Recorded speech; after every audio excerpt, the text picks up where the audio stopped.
আসসালামু আলাইকুম আমার প্রিয় ভাই বোনেরা। আজ আমি তোমাদের শোনাতে যাচ্ছি এক বোনের অসম্ভব দোয়া কবুলের গল্প। কিভাবে এক বোন তার ভালোবাসার মানুষকে দোয়ার মাধ্যমে জীবন সঙ্গী হিসেবে পেয়েছে। তার আগে বলতে চাই, ভালোবাসার মানুষকে চাওয়া জায়েজ আছে, কিন্তু তোমাদের সম্পর্কটা সবসময় নেক ও হালাল হতে হবে। চলুন শুরু করা যাক আজকের এই দোয়া কবুলের গল্প। আজকের গল্প হচ্ছে আনিশা ও রায়হানকে নিয়ে। আনিশা ছিল অনেক বড়লোক বাড়ির মেয়ে ও রায়হান ছিল মধ্যবিত্ত ঘরের ছেলে। তাদের পরিচয় হয় সোশ্যাল মিডিয়ায়। কিছুদিনের মধ্যে তাদের সম্পর্ক গভীর হয়ে ওঠে, কিন্তু হঠাৎ আনিশার পরিবার আনিশার বিয়ের কথা তোলে। কিছুদিনের মধ্যে একটা ভালো প্রস্তাবও আসে। তারপর হঠাৎ ঠিক হয় আনিশাকে ছেলেপক্ষরা দেখতে আসবে। এই কথাটা আনিশা রায়হানকে জানায়। রায়হানের মাথায় যেন আকাশ ভেঙে পড়ে।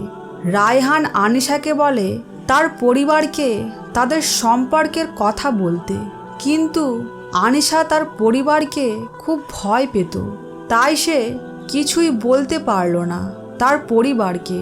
হঠাৎ একদিন পাত্রপক্ষরা আনিশাকে দেখতে আসলো। তাদের পছন্দও হয়ে গেল। কিছুদিনের মধ্যেই তাদের পাকা কথা হবে।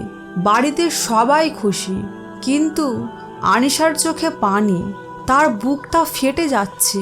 সে কি করবে কিছুই বুঝে উঠতে পারছে না।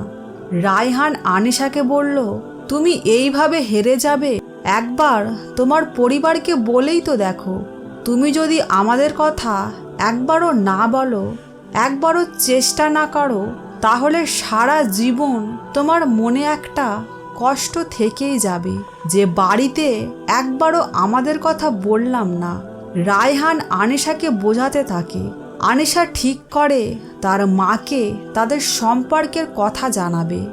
একদিন আনিশা তার মাকে বলে, মা, আমার ওই ছেলে পছন্দ না যার সাথে তোমরা আমার বিয়ে ঠিক করেছো।